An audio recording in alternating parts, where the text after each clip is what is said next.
Nakakuha si Alfaro ng bagong 3 taong deal sa Magnolia. Isang taon na ang nakalilipas, si Peter Alfaro ay isang unsigned rookie free agent, ngunit ngayon ay nakakuha na siya ng 3 taong kontrata sa Magnolia, sa ilalim ng bagong coach na si L.A. Tenorio. Originally drafted by Terraform but left unsigned, he joined Magnolia last season and impressed, sa kabila ng team missing the semifinals in all conferences. Nagdagdag si Alfaro ng kabataan at lakas sa backcourt kasama ang mga veterano na sina Paul Lee at Mark Barroca, na nakakuha ng tiwala ng management at mga coach. Sabik na siyang magsimula ng bago sa ilalim ni Tenorio, kung saan may koneksyon siya sa San Beda. Pinirmahan ni Peter Alfaro ang kanyang bagong kontrata, sa presensya ng kanyang manager na si Danny Espiritu, ang bagong Magnolia coach na si L.A. Tenorio, at ang team manager na si Alvin Patrimonio. Mula sa parehong oras noong nakaraang taon, sinubukan ni Peter Alfaro ang isang roster spot sa Magnolia, bilang isang rookie free agent na hindi na nakapirma pagkatapos ng PBA Season 49 draft.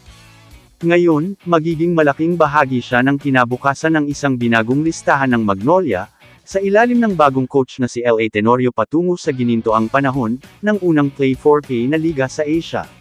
Si Alfaro ay ikinulong ng hotshots sa susunod na 3 taon matapos pumirma ng bagong deal sa prangkisa noong Martes. Si Alfaro ay nagniningning sa tuwa ng pumirma ng kontrata sa presensya ng kanyang manager na si Danny Espiritu, Magnolia team manager Alvin Patrimonio at Tenorio. Si Alfaro ay bahagi ng bagong dugo na itinurok ng Magnolia sa roster nito noong nakaraang season, kasama ang kapwa-rookie na si Jerem Lastimosa at sophomore big man na si Xavier Lucero.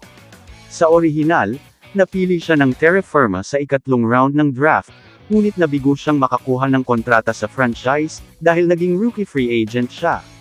Sinubukan niya ang Magnolia at ang dating coach na si Chito Victorero, ay nakakita ng potensyal sa kanya lalo na kay Lastimosa, na nagpapagaling pa mula sa isang operasyon sa ACL, at hindi magagamit hanggang sa kalagitnaan ng season.